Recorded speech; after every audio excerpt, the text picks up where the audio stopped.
Hello and welcome back once again to After the Credits. So today we're talking about Beauty and the Beast, the live-action remake of the classic Disney animated film. So what do I think of Beauty and the Beast? Well, if you've seen the animated one, you've kind of seen the live-action one. There's not really all that much difference. They kind of hit everything cue for cue. The only thing I will give it is they do go a little bit more into Belle and the Beast's backstory. They go a little bit more in depth about who the Beast was before he got cursed, why he was kind of an insufferable shit, and what happened to his parents. And they even kind of wrap up like why no one in the village knew that the castle was there or that the beast was there, by saying that when the enchantress cursed him, she also cursed the village by making them forget that they ever had a royal family or that there was ever a castle, which is why everyone who was going through the woods never knew there was a path to the castle because it was blocked by the tree, which eventually gets struck by lightning, falls down blocking the other path, and opening the path to the castle up to Belle's father. So it's just like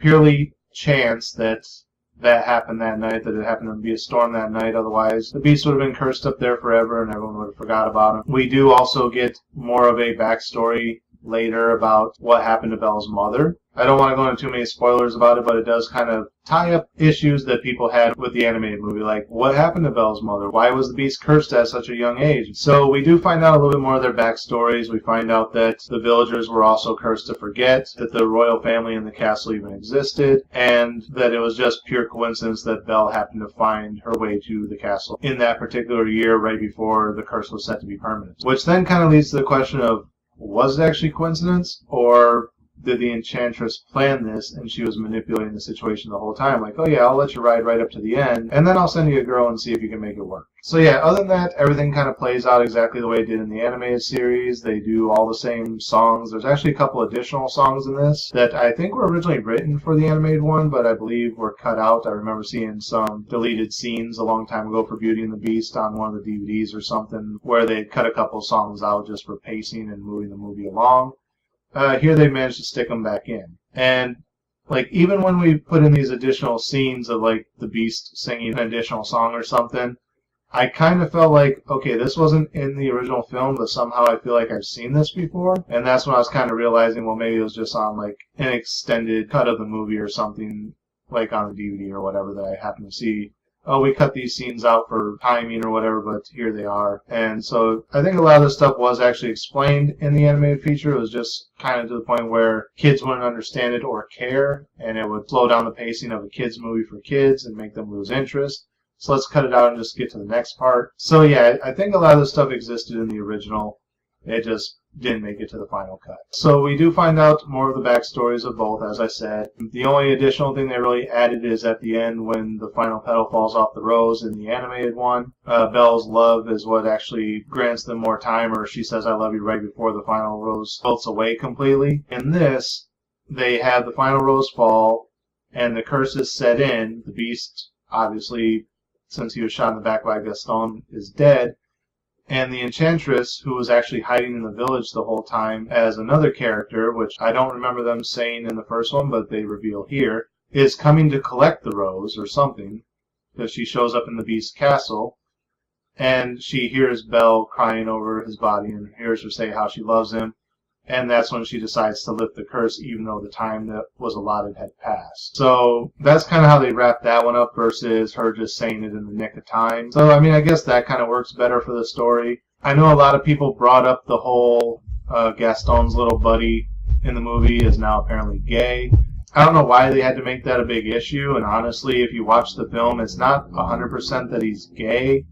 It's just that he kind of has an affection for Gaston the same way, not necessarily that women do, just that he's kind of protective of Gaston. Like, he doesn't want him to just end up with anyone. Like, the only one he can really tolerate Gaston being interested in is Belle. There's like other women around that he knows Gaston could probably easily go for, but every time they come around, he's like, yeah, not today, ladies. But then, like, anytime Gaston talks about Belle, he's just kind of like, oh, you know, she's not really interested in you. You know, there's probably somebody else that you could focus on, but you know, she's a nice girl or whatever, you know, so it's kind of like this whole, he's just really protective of Gaston, but then he does kind of get flirtatious with men at different times. Like at the end, he's dancing with a woman, and then when they change partners, he ends up dancing with a man, and the man is kind of like, huh? He's just like, whatever, just go with it, you know, kind of attitude.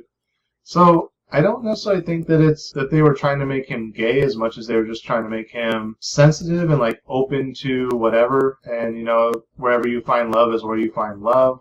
Although they do throw in at one point that Gaston wasn't good enough for him anyway. That type of thing where finding a different guy, Gaston was never good enough for you. You're better than Gaston or whatever. And, it seems like even though the way they're portraying the character wasn't necessarily a gay character, that whoever was rewriting the script for this live-action movie was actually trying to push for it to be a gay character and kind of throwing in these little subtle gestures and phrases to kind of push that, oh yeah, he's definitely gay, yeah, he's gay, instead of just being like, yeah, he's just a sensitive French guy who's open to love wherever. And it's like, no, he's definitely gay. It just doesn't need to be. And, I mean, if he's gay, he's gay. Why do you have to emphasize it? You could easily left it the way it was and had it be up in the air. Is he gay or isn't he? No one will ever know. But no, you have to hammer home, yep, he's gay. It's Disney. It's a kid's film. I know it's a live-action one, so it's targeted a little bit more towards adults because you have a few other things that were cut out of the animated one because that was targeted towards children. You don't have to shoehorn in a gay character. You don't have to emphasize that it's a gay character. Just have him be gay, but don't point out like, hey, did you know he's gay? Just let him, if he's gay, let him be gay. You don't have to point it out to everyone that way. So that's like a minor quip about it. It's not really a huge issue. It's just, why does everyone see a need to hammer an issue into the damn ground instead of just put it in subtly? If people pick up on it, cool. If not, then whatever. You don't have to be like, hey, did you get this? Did you get this? Am I hitting it over the head enough for you to where you get it? You don't need to do that. Stop. Every fucking movie that comes out lately has one of these issues, and it fucking drives me nuts. We get it. We get the subtle hint that you're laying down. If we don't, then we don't. You don't need to spell every fucking thing out for you. And I know this is a kid's movie, so sorry for my language, but it drives me insane lately. But aside from all that, if you like the animated one, you'll probably like this. Like I said, it's just a few extra scenes, a couple extra songs, a little bit more of the two characters' backstories, and apparently that guy's gay. By the end of the movie, once the curse is lifted, you do find out that there were some additional relationships between people in the castle and people in the village, that because of the curse and the separation and forgetting certain things, they were separated. So they come back together, which is a nice little touch as well. Kind of emphasized that whole the village was cursed as well to be kind of this blind, unwilling to go outside of the norm type of group of people. And I think like their whole thing about them not liking Belle because she read books is because a lot of the books that they had in the village were about things similar to the prince, and any of that could have been a trigger to break the memory block to where they would have remembered, hey, didn't we have a prince once? Wasn't there a castle? What happened? Because even when like they get to the castle, a couple of them say, this seems really familiar. Have I been here before? Which is something that didn't happen in the animated one. They just kind of gloss over all that. So that kind of explains away why they don't like reading. But, like I said, overall, if you've seen the animated one, you've seen this one. If you like the animated one, you'll probably like it.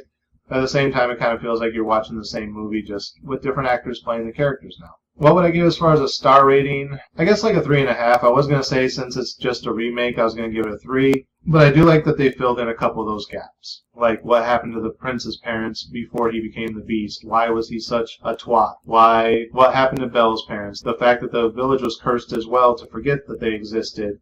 The fact that some of the people in the village had relationships with people at the castle that had been forgotten. It kind of ties up why they didn't like Belle because she read books. And that the enchantress being a background player in the village that everyone kind of ignored, it's like she was kind of keeping an eye on everything just to see where things went over those years. It's almost like she kind of gave way to Belle finding her way to the castle because she's like, this will be the one that the beast will like, or she'll be the one that falls in love with the beast, so let's let her find it. Let's kind of manipulate the situation to where she ends up there. Although they don't really show her directly manipulating things, it's just kind of the fact that she's in the village and kind of pushing people in certain directions without actually physically doing it. It just kind of seems like it was always destined for them to happen that way. Or maybe she's the one who kind of introduced Belle to reading and taught her to read or whatever, so that she would fall in love with those romanticized stories of a prince in a castle and be open to the suggestion of, this guy lives in a castle, maybe he's a prince, maybe you'll get together. Yeah, so it just kind of seems like it ties up a lot of loose ends, but at the same time introduces a couple more.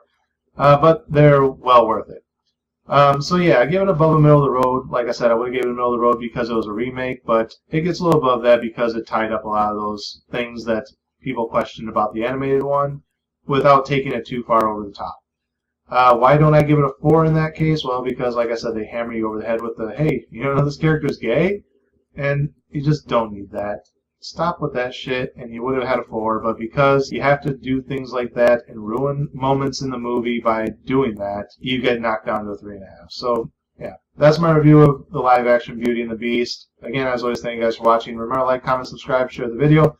Links are in the description. Click the bell up here in the corner. Make sure you get notifications every time I post new content. And until next time, we'll see you after the credits.